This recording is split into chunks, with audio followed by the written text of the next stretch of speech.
Donc, on va commencer. Bonjour tout le monde, bienvenue à ce troisième rendez-vous formation de la saison. Mon nom est Marlène Godreau, directrice des opérations et du service aux membres à la Chambre de commerce et d'industrie Saguenay-le-Fiard. La formule de ce matin sera sous forme d'échange entre notre animatrice et notre conférencier. Vous pourrez interagir avec eux tout au long de la formation à l'aide du chat.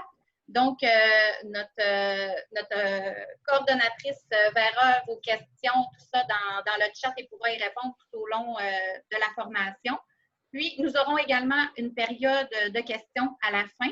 Donc, vous pourrez ouvrir votre micro et poser votre question à la toute fin, donc de façon un peu plus interactive. J'aimerais maintenant remercier et saluer les partenaires de la Chambre, donc nos partenaires annuels, Ville de Saguenay, la MRC du Fjord du Saguenay et Rio Tinto, ainsi que nos partenaires des rendez-vous formation, Mastera et Humanis. J'aimerais également saluer les membres du CA présents avec nous aujourd'hui. J'invite maintenant Mme Nancy Gagnon, directrice de la formation continue à Mastera au Cégep de Jonquière, à vous dire quelques mots. Alors, nous sommes très heureux de vous accueillir aujourd'hui pour un sujet qui, je pense, est des plus d'actualité, qui est la gestion du télétravail. En cette période un peu inédite, on fait face à des nouvelles façons de faire à plusieurs points de vue. En ce qui concerne Mastera, on a su un peu appliquer ce qu'on recommande, que ce soit à nos clients, à nos étudiants et aux entreprises qui nous consultent quotidiennement. On a dû faire face à peu près aux mêmes défis que vous. On a dû se réinventer, développer notre potentiel et notre créativité pour faire autrement.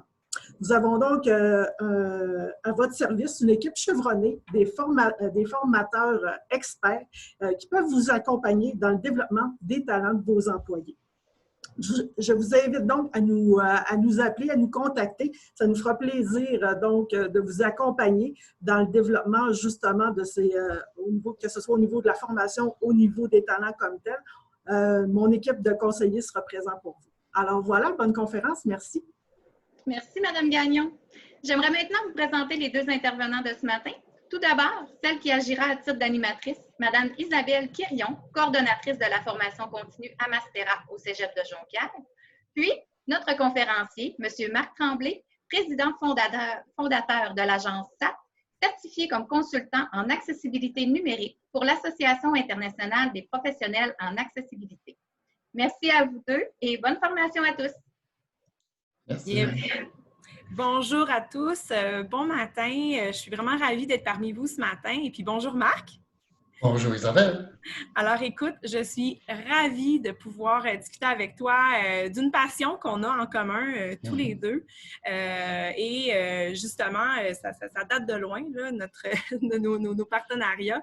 Et on a toujours travaillé ensemble de façon très efficace et tout, et à distance, parce que c'est important de savoir que, bon, moi je suis à Jonquière, mais toi tu es à Montréal.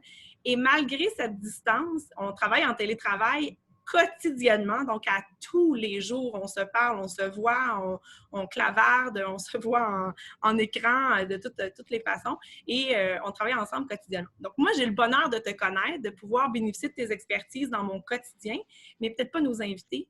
Est-ce que tu pourrais te présenter un petit peu tes expériences, peut-être plus tes expériences comme gestionnaire, naturellement, d'être une entreprise qui travaille exclusivement à distance aussi? Oui, merci Isabelle. Oui, toujours content d'échanger.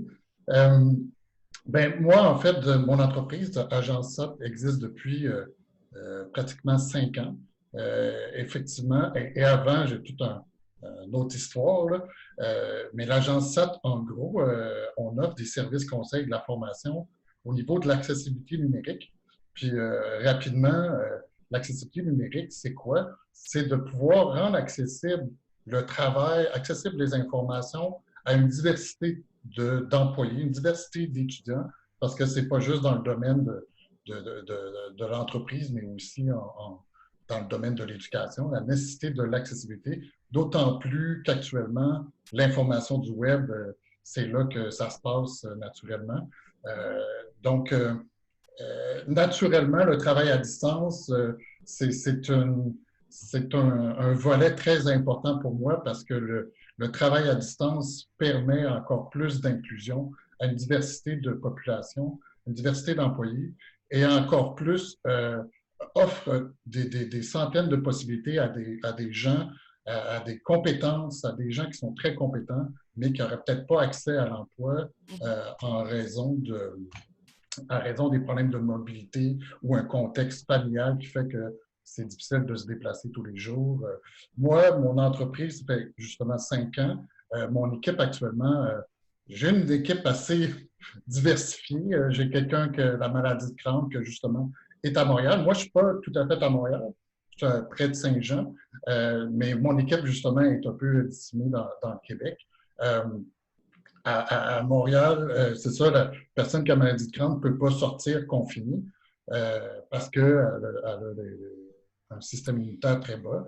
Donc, ça ne permettrait pas de travailler. Donc, c'est ça, mon entreprise a cette diversité-là. Puis, pour les clients, ben, on va en parler, là, ça offre plein de possibilités aussi. Bien là, c'est intéressant. Puis, dans le fond, comme je le disais, nous, on travaille quotidiennement à distance. Ça en fait partie de notre quotidien à tous les jours, dans le fond. Mais c'est peut-être pas pour tout le monde, dans le fond, de savoir qu'est-ce qu'on entend par le travail à distance. Donc, pour toi, si tu avais à nous définir un petit peu c'est quoi une bonne gestion à distance, ça serait quoi? Juste pour qu'on parte sur des bonnes bases là, pour pouvoir poursuivre nos discussions. Oui, bien, moi, je préfère parler de travail à distance que de télétravail. Le télétravail, c'est beaucoup associé à la maison, mais le travail à distance, c'est qu'à distance, peut être à 2 mètres de distance. C'est comme la distanciation physique. En fait, c'est plus un mode de travail et la gestion à distance, pour moi, il faut dire qu'on le fait déjà, beaucoup de gestionnaires le font déjà quand tu es avec ton téléphone mobile. Fait que ça existe là, depuis que le télégraphe existe, c'est pas nouveau en soi, le travail à distance. Ce qui est nouveau, c'est le contexte particulier d'aujourd'hui, là, avec la pandémie. Mais le travail à distance, la modalité, le fait qu'on a un téléphone, qu'on répond à nos employés, on envoie des courriels, ça fait partie de la gestion. Une bonne gestion à distance, c'est justement d'avoir une bonne planification, puis que ce soit le plus efficace possible, que ce soit satisfaisant pour le gestionnaire lui-même, pour ne pas être débordé non plus par toute la venue des demandes et tout ça des gens à distance. Donc, c'est d'avoir une méthodologie de travail qui est à distance pour pouvoir tout gérer ça avec des bons outils, bien sûr. Et je pense que ce n'est pas les outils qui font le bon gestionnaire. Tu dois avoir les qualités de gestionnaire. Et c'est juste, ça offre des possibilités de plus. Et il faut les apprendre, tu sais, de l'importance de la formation là-dedans, là, c'est sûr. Bien, on en parlait récemment, justement, Marc, on parlait à quel point être un bon gestionnaire, si tu es un bon gestionnaire à distance, c'est parce que tu étais probablement un bon gestionnaire, finalement, dans la planification de l'organisation lorsque tu étais en présence, dans le fond. Donc ça n'aura pas de... Ça changera rien, là, à cet effet-là. Mais effectivement, on avait cette discussion-là, la question de planification, puis j'espère qu'on aura la chance de parler de cette stratégie-là, est quand même assez importante là, quand on veut avoir un travail à distance qui est efficace, qui est agréable, finalement, là, pour tous les membres de l'équipe. Ouais. Tout à fait. Si on avait à regarder les impacts positifs que ça apporte le télétravail, puis là, je veux dire le travail à distance pour respecter, dans le fond, ça serait quoi que toi, tu remarques? Parce que tu travailles avec des clients, tu travailles avec des collaborateurs. Donc, moi, je suis une de tes collaboratrices, mais tu en as bien d'autres, mais tu as aussi des clients. À même ton équipe également. Tu observes probablement beaucoup de choses parce que tu travailles exclusivement à distance. Donc, ça serait quoi les aspects positifs que tu observes? C'est sûr qu'il y en a plusieurs aspects positifs. C'est clair que pour avoir des aspects positifs, il y a 2 choses à la base. C'est bien sûr l'équipement. Il faut que tout le monde soit bien équipé. Parce que c'est sûr que si tu n'as pas de bonne connexion web, tu n'as pas un ordinateur ou une tablette, ou des outils, en tout cas, qui te permettent de communiquer puis d'interagir avec tout le monde. Et bien sûr, les compétences numériques sont à la base. Mais une fois qu'on a ces deux bases-là, parce que les recherches le disent, il y a une recherche à l'UDM, justement, qui dit une fois que le contexte, les conditions, ces deux grandes conditions sont mises en place, on voit que les gens qui font du travail à distance, autant les gestionnaires que les employés, ont un plaisir là, de le faire. Donc, je pense qu'après ça, les effets positifs que je vois, c'est sûr que, toi, tu me le dis souvent, mais d'autres clients, le fait que je peux être disponible rapidement, parce qu'on s'imagine que nous, s'il faudrait se rencontrer, c'est 5h30 de route, donc la disponibilité rapide, ouais, c'est moins rapide. Donc là, tu peux, dans l'heure, même hier soir, tu m'écris à 10h le soir, donc on peut avoir une très grande disponibilité et tu peux avoir accès, et c'est ça qui est intéressant, avoir une expertise, tout dépendant dans quel domaine que vous êtes. Une expertise, moi, dans l'accessibilité, cette semaine, j'avais un webinaire avec des gens de l'Inde, des gens d'Israël. Donc, c'est clair que ça, on va se nourrir de tout le contexte, les informations qui circulent à travers le monde. Donc, c'est comme si on était, on est tous ensemble. C'est très facile d'avoir accès. Et c'est surtout le fait de la flexibilité. Je pense que c'est le mot-clé là-dedans. Et c'est sûr que la flexibilité, on y viendra certainement. Il faut mettre des règles et des conditions, mais la flexibilité permet de pouvoir offrir un service beaucoup plus personnalisé parce que je peux offrir, par exemple, en formation, je peux offrir 1 heure de formation parce que quand on fait déplacer un formateur, tu ne le fais pas déplacer pour 1 heure, tu ne le fais pas déplacer pour une demi-heure, tu le fais déplacer pour une journée, une demi-journée, mais des fois, le besoin, il est instantané, il est là. Fait que là, tu te branches, tu réponds à ces questions. Donc, la forme de coaching, et c'est vrai pour le client, mais c'est vrai pour l'employé aussi. On peut se brancher 20 minutes, donc on n'a pas besoin de faire un gros, je dirais en bon français, un gros setup, une grosse organisation pour faire une grosse rencontre d'équipe, nécessairement pour régler peut-être un petit problème. Donc, ça, j'observe autant chez mes collaborateurs que mes clients, ce plaisir-là il y a l'impression que je suis tout le temps là, sans être là. Donc, ça, c'est sûr, il faut avoir ce mode-là de répondre rapidement, mais le fait que je suis à distance, c'est très facile. Mon téléphone, je peux être, même moi, à distance, pas de la maison. C'est pour ça que j'aime pas tant le concept de télétravail parce que avec mon téléphone, je peux répondre. Le client ne le sait pas du tout. Ou même l'employé, je suis en train d'y attribuer une tâche, puis je suis au IGA. Il ne sait pas du tout. Donc, c'est ça. Là, il y a toute une hygiène d'écran. Là. Ça, c'est un autre défi, mais cette possibilité-là de flexibilité, de pouvoir que le client n'a aucune idée où ce que je suis. Je peux être dehors. Souvent, je travaille dehors, moi, sur mon balcon ou à ma table à pique-nique. Puis le client ne voit pas du tout la différence entre les deux. Donc, ça, c'est génial. Même, c'est ça, il y en a plein de gens qui travaillent, qui voyagent à travers le monde tout en travaillant à distance. Pas actuellement. C'est la grande disponibilité, finalement, là, qu'on peut avoir, puis peu importe, puis la satisfaction pour tout le monde, autant pour l'employeur, finalement, que pour les employés, que pour les clients, de pouvoir être des fois dans des environnements différents. On a parlé, effectivement, des fois, il y a comme des pièges, par exemple. Il faut faire attention à avoir une bonne hygiène, puis pas trop déborder. Donc, la bonne planification, l'organisation dont on parlait tantôt, il faut quand même le mettre parce qu'on peut aussi se retrouver à être capable de travailler à 6 heures du matin puis à minuit le soir aussi. Là. Donc, il y a quand même quelque chose là qu'il faut bien cadrer.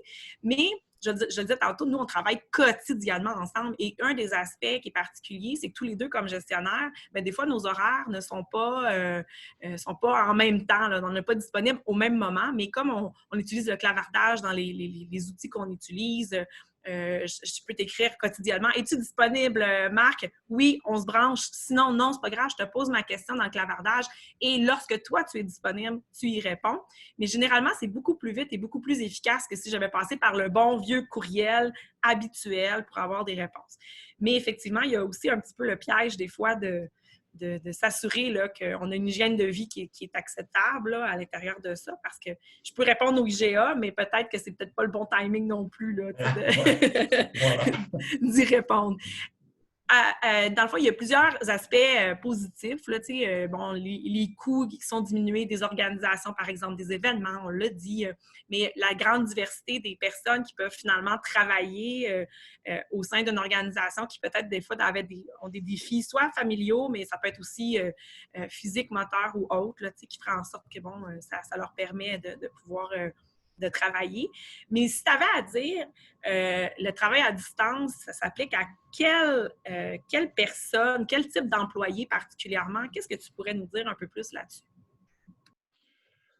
C'est sûr qu'à la base, ça peut s'appliquer à peu près tout le monde, je dirais.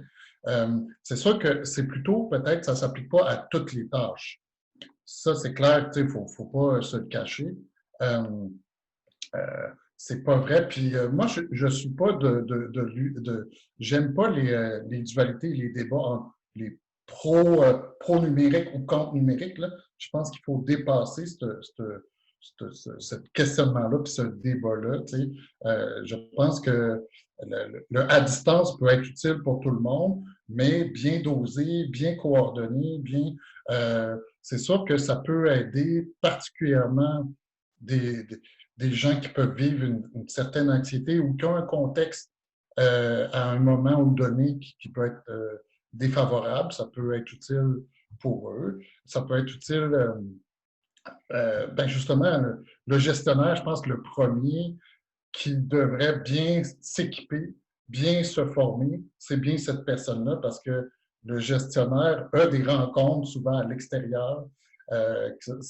Donc, il y a toujours plein de rencontres. Donc, pour rester présent avec son équipe, même si l'équipe serait au bureau, là, hypothétiquement, il y aurait du travail à distance. Là. Je pense que le premier qui doit bien s'équiper, c'est bien le gestionnaire. Donc, vraiment, je ne verrais pas à qui ça ne s'adresserait pas. Puis, particulièrement, c'est sûr que derrière à distance, il y a aussi le travail numérique, c'est-à-dire une fois que tu es à distance, ça implique nécessairement que tu as des interfaces utilisateurs. Donc, c'est pour ça que le à distance, c'est aussi le principe de comment tu intègres dans ton entreprise le numérique aussi. Fait que nécessairement, quand tu es à distance, tu es numérique, mais si tu n'es pas à distance, tu n'es pas nécessairement numérique. Fait que c'est sûr que la communication non numérique, ça existe quasiment plus. Mais après ça, c'est tout est dans la façon de le faire. Je me trouve au défi de qui envoie encore des lettres là, papier, écrites à la main à ses employés. Là. Je pense qu'il doit y en avoir très peu. Donc puis, il faut s'intéresser aussi, il y a des outils tellement bien faits qui permettent justement l'ajustement à l'interface. Je dirais, beaucoup répondre aux besoins individuels de chaque employé ou de chaque collaborateur parce qu'on a une interface, les outils de communication, d'échange. C'est que moi, je peux avoir mon interface comme je veux, puis toi, tu as une autre interface parce que si moi, j'ai un problème visuel, j'aime ça, qu'il y ait des couleurs plus contrastes, je peux le faire, puis ça ne te dérange pas, toi. Fait que c'est sûr qu'une réunion en personne, si on a tous des besoins diversifiés, la lumière est mal tamisée, est mal faite, là, je peux moins voir, je peux moins entendre, mais à distance, j'ai un problème auditif, je peux augmenter le son, moi, puis toi, ça te dérange pas du tout. Puis, moi, j'ai chaud, je peux mettre plus d'air climatisé, toi, ça te dérange pas. Tu vois un peu le... Mais vraiment, je pense que ça répond à une diversité là, de besoins, dans le fond, des gens. Ouais. C'est sûr qu'on en a déjà parlé, il y a quand même un minimum de compétences numériques qui est pris, hein, tu l'as bien dit, c'est-à-dire qu'on peut pas parler de travail à distance sans passer un peu par la technologie, là. Maintenant, ça peut être à différents égards. On a déjà parlé un petit peu de ça, mais peut-être ça serait intéressant pour les gestionnaires, je présume qu'il doit y avoir quand même un petit bout de formation qui doit être important de donner, là, autant pour eux.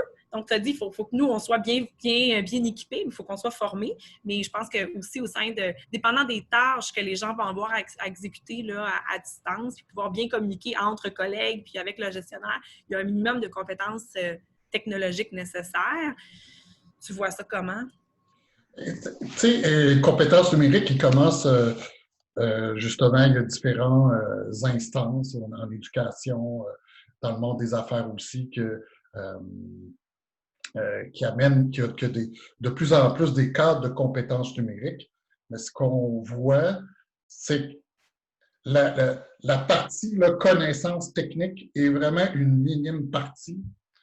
C'est pour ça qu'on parle de compétences numériques. C'est beaucoup plus large. Tu sais, on peut parler, par exemple, de l'éthique, de l'hygiène. On parlait de l'hygiène de l'écran. De comment aussi, tu sais, comme gestionnaire, ben, mettons, un gestionnaire de ressources humaines, ben, tu as à cœur tes employés, ben, il faut que tu saches comment tu peux les aider, les soutenir dans cette hygiène de vie-là, parce que c'est ça, les possibilités d'écran, les possibilités numériques nous ouvrent des portes, mais peut aussi nuire, comme tout outil, dans le fond, comme toute chose. Donc, c'est clair que pour moi, c'est tellement, tellement important. Puis, c'est pas parce que, puis on voit, souvent, on pense, les jeunes sont mis dans la technologie, ils ont plus de compétences, mais tu le sais, en éducation, c'est pas tant le cas parce que oui, ils apprennent à interagir avec leurs amis, mais à apprendre, qui est leur premier travail quand ils vont à l'école. Leur premier travail, c'est d'apprendre à apprendre, c'est d'apprendre, un employé, il y a une tâche à faire.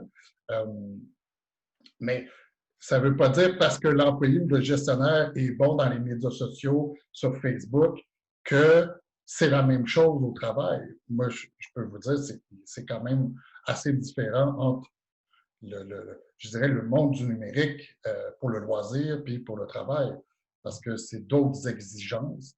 Donc, c'est d'autres compétences qu'on doit ajouter. Il y a des puis, je le disais tantôt, c'est pas le numérique qui va faire de toi un bon gestionnaire ou un bon employé. Ça, il y a de l'apprentissage, justement. Tu vas des cours, un AEC, tu as des techniques, un bac, tu as des connaissances du métier à faire. C'est pas le numérique qui va t'aider à faire ça. Le numérique est juste un vecteur d'apprentissage beaucoup plus, qui rajoute, puis qui est même utilisé par le monde de l'éducation maintenant de plus en plus. Donc, il faut que, minimalement, si tu n'es pas capable de te planifier dans la vie, ben l'outil ne t'aidera pas. Il y a des compétences, il y a des stratégies de base qui sont là. C'est juste un ajout, en fait. C'est juste des possibilités de plus, puis qu'il faut y aller étape par étape, tranquillement. C'est pas vrai que moi, ça fait 18 ans là, que je suis dans le monde de ce monde-là numérique. Au début, je n'étais pas aussi à l'aise qu'aujourd'hui. Ça, c'est clair, c'est normal. Ce que je comprends, c'est qu'il y a des compétences de la littératie numérique, il y a des compétences numériques, puis qui peuvent être à différents niveaux, puis je pense qu'on peut y aller étape par étape, mais au-delà des stratégies numériques, tu as des stratégies parallèles qui sont tout aussi importantes. Donc, si j'avais, moi, comme employé, par exemple, des difficultés dans ma planification, dans mon organisation, même si tu me donnes un outil numérique extraordinaire pour me planifier, si je ne sais déjà pas comment me planifier dans mes stratégies, ça n'ira pas. Donc, dans les compétences, il y a les compétences numériques, mais tu as des compétences en dehors de ça, fait que la formation devient assez importante. Je pense qu'on peut y aller étape par étape, effectivement, selon aussi les tâches des personnes. Je te coupe parce que j'ai un flash là, de discussion justement d'hier, mais tu sais, moi, avec le temps, j'ai tellement donné de formation, puis les demandes, là, toujours une demande de besoin par rapport technique, là, souvent, le premier réflexe qu'on demande une formation, on demande des éléments techniques. Puis j'ai tellement, je peux vous le dire, j'ai tellement été frustré souvent parce que les gens demandaient ça, mais au final, c'était pas ça qu'ils avaient besoin, puis ça répondait pas à leurs attentes. Puis maintenant, je prends le temps à discuter avec les clients, les demandes, pour bien comprendre le besoin que des fois, il y a d'autres choses avant la technique pour arriver à la technique. Puis souvent, la technique, en fait, vient tout seul. Parce qu'une fois que tu as justement certaines compétences de base, tu sais que souvent, même le premier besoin, c'est souvent d'accepter que le numérique est là. C'est peut-être de moins en moins vrai, mais ça existe encore. C'est clair que si la personne me dit « Hey, montre-moi donc Teams, comment ça marche? » Pour pas nommer Teams, comment ça marche? Puis, tu n'as pas le goût de l'utiliser, je pourrais te le montrer pendant 4 heures de temps, ça ne donne rien. La première chose qu'on doit discuter, c'est-tu le bon outil? C'est-tu la bonne chose? C'est quoi tes stratégies? Comment tu vas fonctionner? Comment toi, tu fonctionnes actuellement? Ben, si ce n'est pas Teams, c'est peut-être un petit outil qui est plus facile à apprendre avant. Tu sais, ça, c'est bien important pour moi. Tu le sais, je suis toujours en train de dire ouais, c'est-tu technique, mais qu'est-ce qui se cache derrière? Parce que c'est ce qui est plus facile dans le monde du numérique à dire je veux une formation sur tel logiciel, ou tel logiciel, ou tel logiciel. Mais mon employé, mon équipe, es-tu prêt à ça? Es-tu prêt à cet outil-là? C'est ça. C'est comme gestionnaire, en plus, on a ce rôle-là de s'assurer que l'équipe, que les employés sont prêts. Sinon, il faut aller avoir des options moins numériques un peu, moins, je dirais, moins technologiques. Moi, j'aime mieux que quelqu'un utilise un outil, je dirais, moins technologique qu'un utilise un tellement numérique, mais qu'il ne l'utilise pas dans le fond. J'aime mieux qu'il utilise bien son crayon, qu'il n'utilise pas son ordinateur. Tu vois, France Tremblay, dans le clavardage, elle nous dit qu'il faut quand même se donner une période d'adaptation et d'expérimentation des outils numériques, effectivement. Puis de là, je pense que l'idée d'y aller étape par étape. Mais j'aime le fait qu'effectivement, il faut quand même bien saisir le besoin peut-être de soit de l'entreprise ou des employés ou de ce qu'on a besoin. Puis après ça, d'aller voir quel outil finalement va peut-être venir répondre en fonction peut-être des compétences numériques et ou autres compétences finalement là, qui sont peut-être importantes. Y a-t-il de la formation? Y a-t-il d'autres choses qu'il faut faire avant de se lancer dans, bien, OK, on choisit un outil technologique X, puis on s'en va là-dedans. Parler de stratégie, dans le fond, Marc, tu en utilises déjà beaucoup hein, parce que tu travailles à distance, bon, tout ça, etc. Ça serait quoi les stratégies que déjà tu pourrais nous partager aujourd'hui, qui pourraient déjà nous pister, nous mettre peut-être l'eau à la bouche pour pouvoir en apprendre davantage ou en tout cas initier des réflexions chez les différents gestionnaires, les gens qui sont invités aujourd'hui. Qu'est-ce que tu pourrais nous présenter, là, mettons, comme stratégie à distance? Oui, cette question-là n'était pas à peine préparée parce que j'ai quelque chose. Bon, c'est sûr que voyez vas-y, Isabelle. Non, j'allais dire, c'est sûr que pour bien gérer le travail à distance puis d'être efficace, il faut avoir des stratégies, donc je comprends. Oui, on voit ton écran, Marc. On voit? Oui. Je ne suis juste pas capable de te déplacer, ça ne sera pas long. Bon, voilà. Vous voyez bien? Absolument. Bon. Donc, oui, c'est ce beau, cette belle infographie-là qui a été fait. Moi, c'est une de mes stratégies de création, là, de travailler avec une infographiste pour justement toujours préciser nos idées. C'est pour ça que je suis assez fier de cette infographie-là. Dans le fond, pour moi, depuis le début, c'est pas pour rien, je suis certifié en accessibilité numérique. Pour moi, le à distance, l'idée de à distance, c'est surtout pour avoir des stratégies de gestion inclusive. Le but ultime pour moi, l'inclusion d'une diversité d'employés, ça permet, puis c'est clairement dit, c'est clairement, moi je l'observe depuis des années, c'est une source d'efficacité et de satisfaction et d'efficience pour tout le monde. Donc, vous voyez ici, j'ai le côté présentiel, le côté distance à droite. et, je dirais, hybride. Parce que là, bien sûr, en temps de confinement, on est un peu obligé à la distance, mais une fois, parce que là, c'est sûr que tout le monde est beaucoup arrivé dans le mode télétravail, dans le mode travail à distance, mais ça existait avant, ça existe pendant, ça va exister après aussi. Donc, ici, vous voyez, puis moi, je ne veux pas que vous voyez l'infographie comme une opposition, vous voyez bien, c'est vraiment comme, c'est un continuum, en fait, entre le présentiel et la distance. En présentiel, c'est sûr qu'on a une forme plus facilitant de surveillance de notre employé. Physiquement, on peut aller le voir, mais là, ici, en présentiel, en distance, je vais parler de stratégie de présence. La présence, on l'a mentionné au début.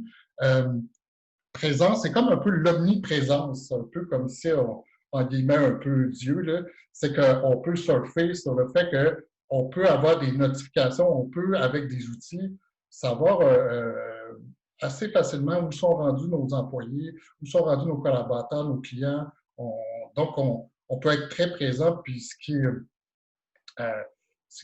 est conseillé, c'est en distance, justement pour reprendre, pour contrer la distance physique, c'est d'être présent souvent, mais pas longtemps. Donc, un petit courriel, bonjour, comment ça va? Une petite messagerie, tout dépendant, là. Un petit bonjour, ça va bien aujourd'hui, tu sais, même à ta gang au complet, et sans rentrer nécessairement dans c'est quoi la tâche que tu as à faire, mais de sentir, il faut que le collaborateur sente que je suis là. Et je pense qu'Isabelle le dit, je pense qu'elle sent que je suis là. Quand on est en échange, on sent cette présence-là, même si je ne suis pas à côté. Puis même si c'est pas dans l'instant immédiat que tu réponds toujours, parce que tu peux être avec un autre client à ce moment-là, j'ai quand même effectivement ce sentiment-là, là, que dans la même journée, je vais avoir eu un contact d'une certaine façon, là, dans le fond, au quotidien. Là. Puis on le vit effectivement dans les équipes de travail aussi, là, cette présence-là. Puis j'aime beaucoup cette stratégie-là. Nous, on l'utilise en Mastera. Donc, ce que tu dis, c'est de le fait d'être beaucoup, mais des courts moments de temps. Je vais vous avouer qu'au début, on était peut-être partis des fois dans des longues rencontres, puis là, à un moment donné, tu réalises que c'est pas ça qui fonctionne. Ce qui fonctionne, c'est des petites discussions, des petites rencontres, de travailler en sous-comité, puis effectivement, on est beaucoup plus présent comme ça, une beaucoup plus grande chance de savoir un peu ce qui se passe là, finalement là, au sein de l'équipe. Mais je pense que ça, c'est une stratégie que tu nommes qui est particulièrement importante.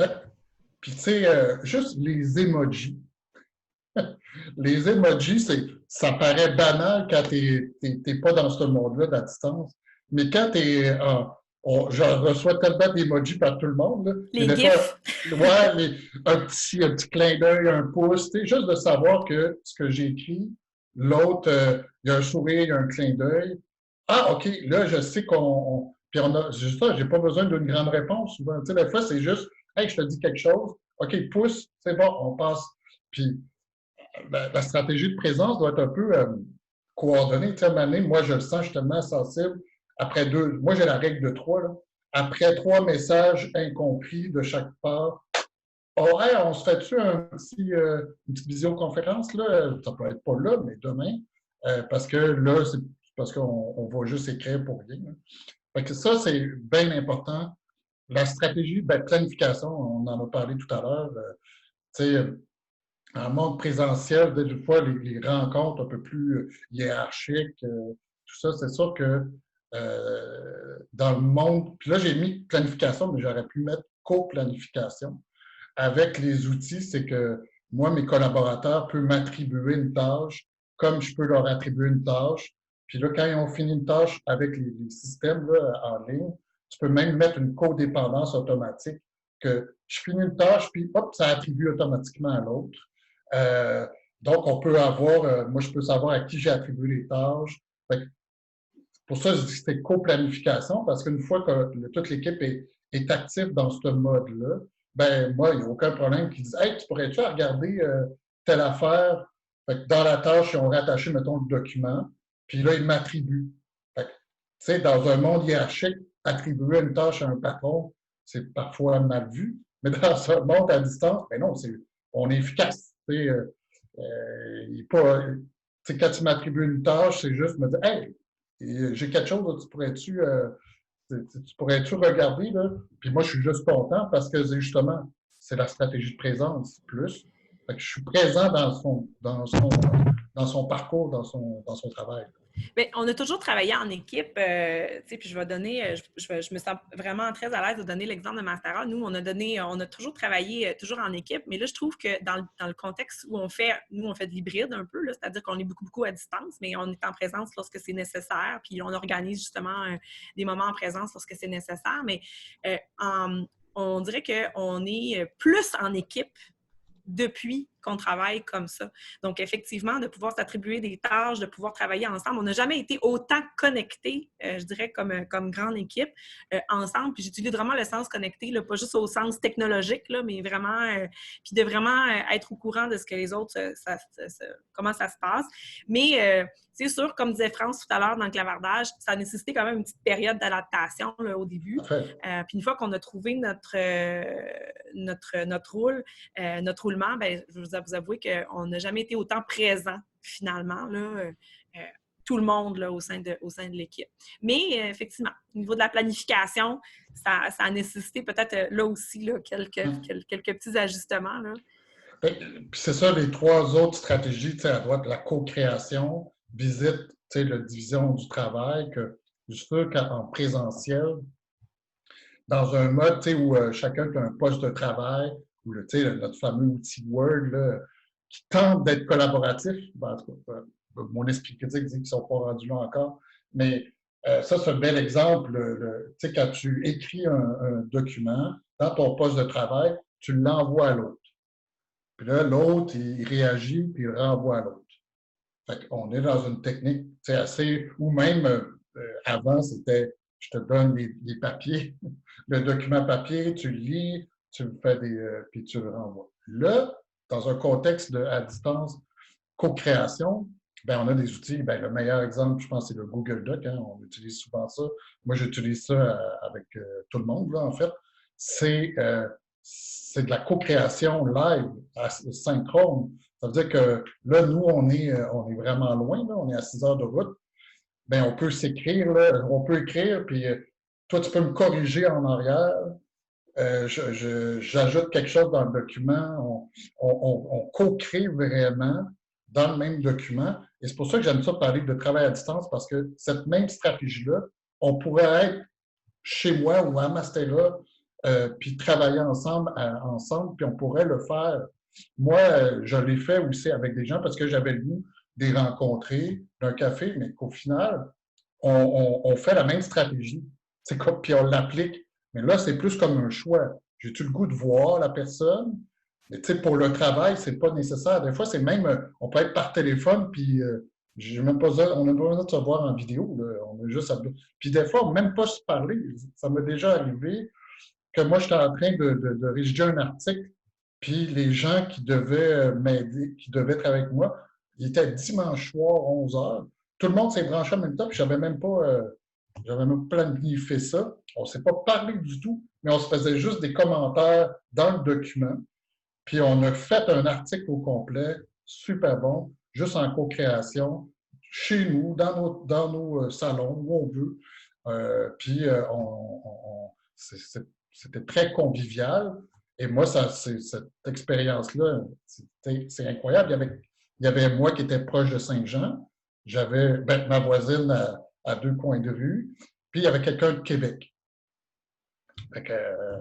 Puis, tu sais, nous, on avait des enfants, fait qu'on ne pouvait pas se voir, même si on était proches. Fait qu'on le fait live. Fait que ça, c'est co-création, là, c'est fameux. Ça a été intéressant. Écoute, je t'arrête quelques petites secondes, Marc, parce qu'on a 2 questions intéressantes là, dans le clavardage. Il y en a une que je vais te poser avant l'autre. Dans le fond, il y a Marie-Ève qui nous dit donc, vous voyez ça comment, l'importance de la présence humaine? Donc, les discussions de pause, de café, hein, les discussions de corridor, effectivement, qu'on a, qui font souvent régler beaucoup de choses là, dans des rencontres informelles, dans le fond. Donc ça, c'était peut-être un des commentaires de Marie-Ève, une des questions un petit peu à l'intérieur de ça. Donc, toi, tu vois ça comment? Puis j'aurai une autre question par la suite. Bien, c'est une excellente question.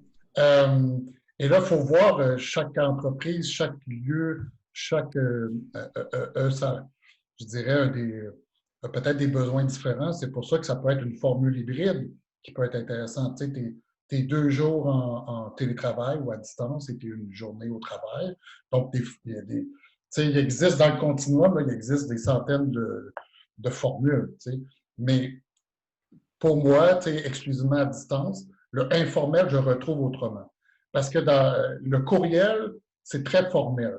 Puis tu sais, au début, c'est sûr, quand tu fais le passage, au début, tu ne vois pas toutes les nuances, mais plus que tu es à distance, puis que les gens travaillent avec nous à distance, moi, j'ai un outil justement de messagerie, d'échange, un peu comme Messenger dans Facebook, là, un peu le même principe, puis tu vois des bulles.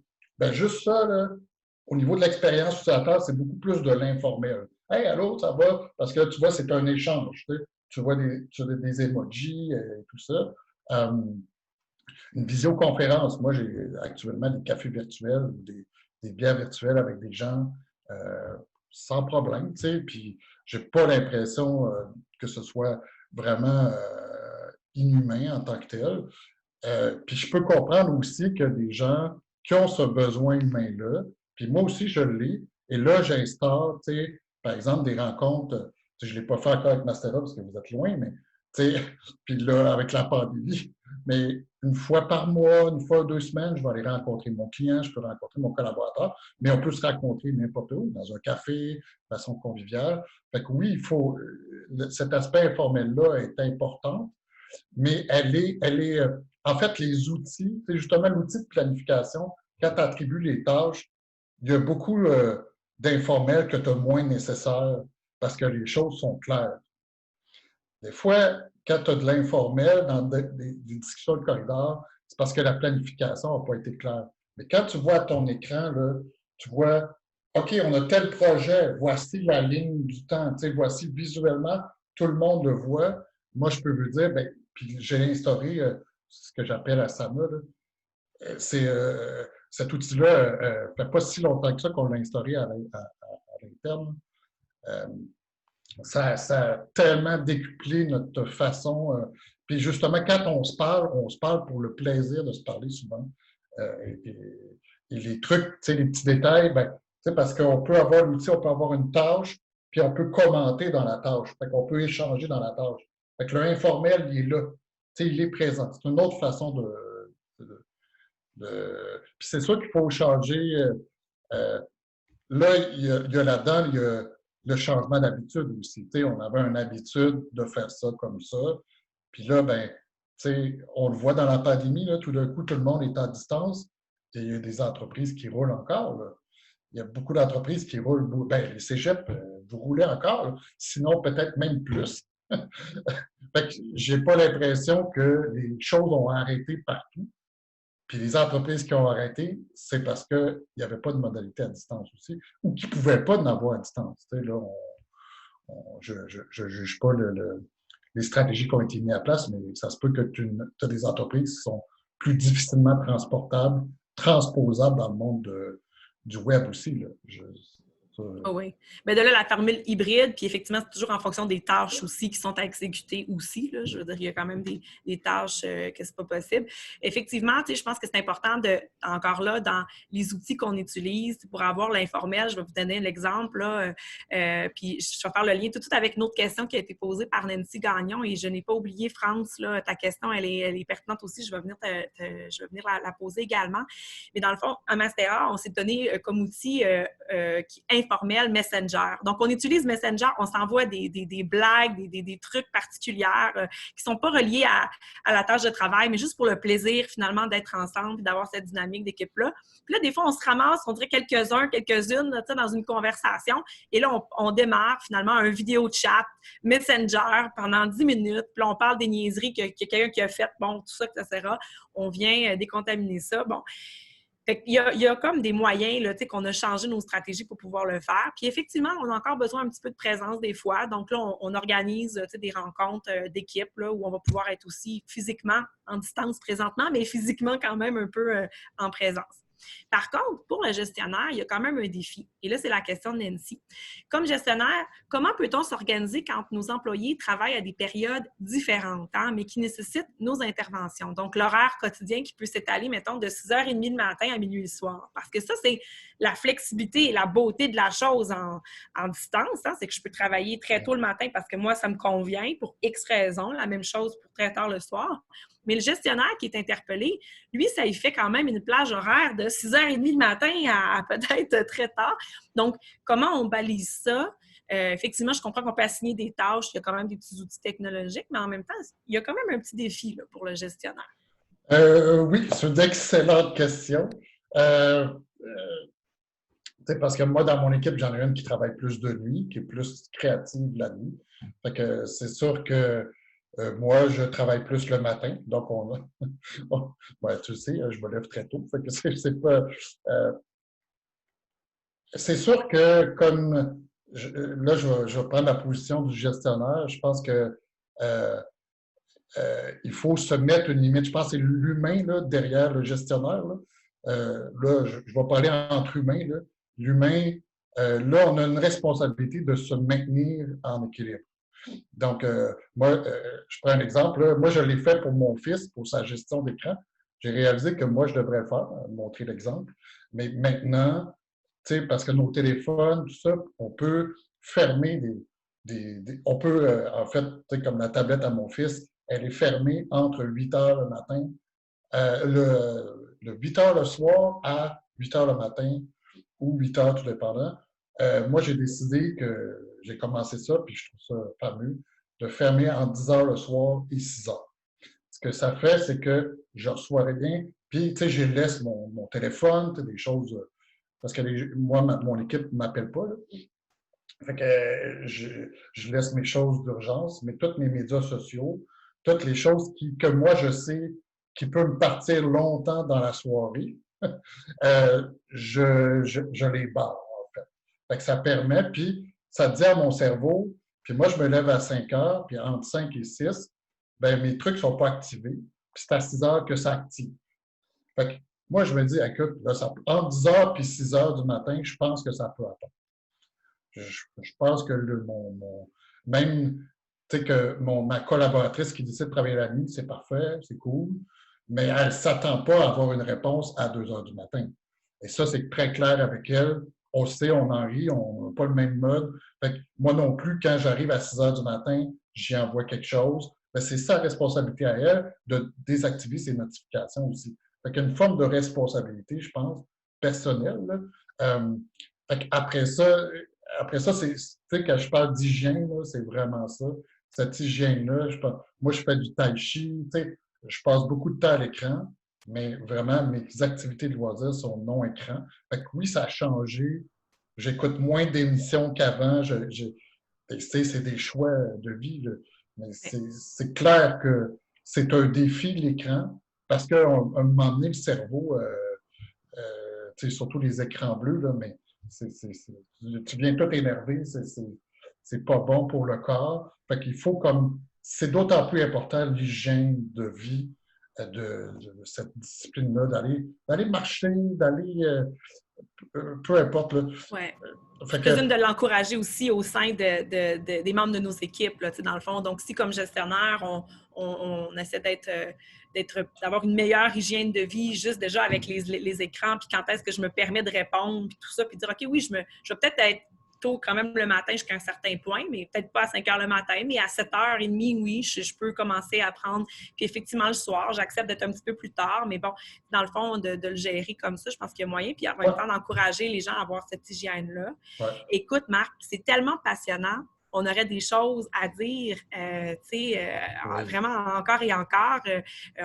Et puis là, écoute, moi, je vois le temps aller. On a une question qui reste dans le clavardage pour l'instant auquel on n'a pas répondu.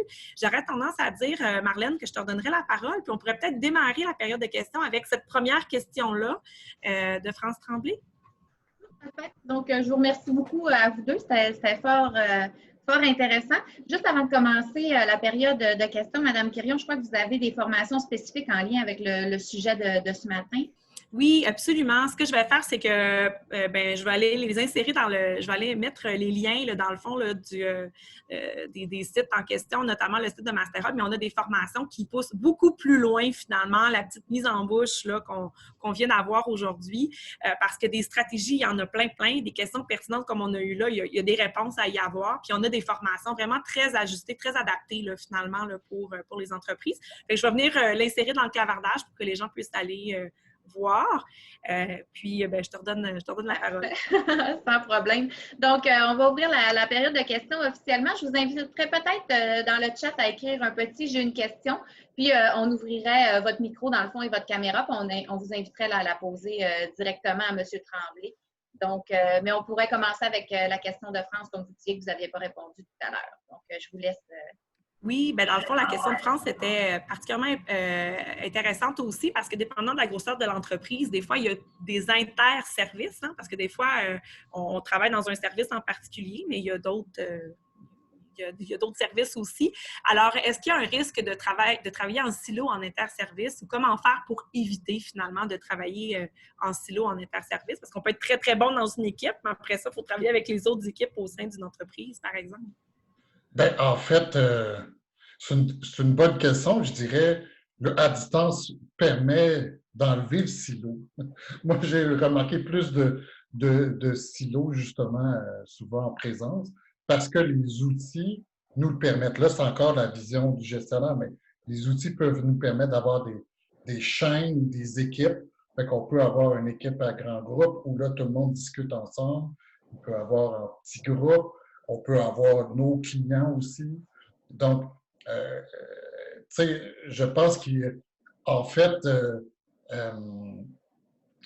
tout est là l'importance, je pense, du gestionnaire, de la vision de qu'est-ce qu'on veut, mais les configurations possibles avec les visioconférences, là, c'est incroyable. On peut avoir des systèmes où tu as un grand groupe, mais tu peux subdiviser en petits groupes pendant la rencontre.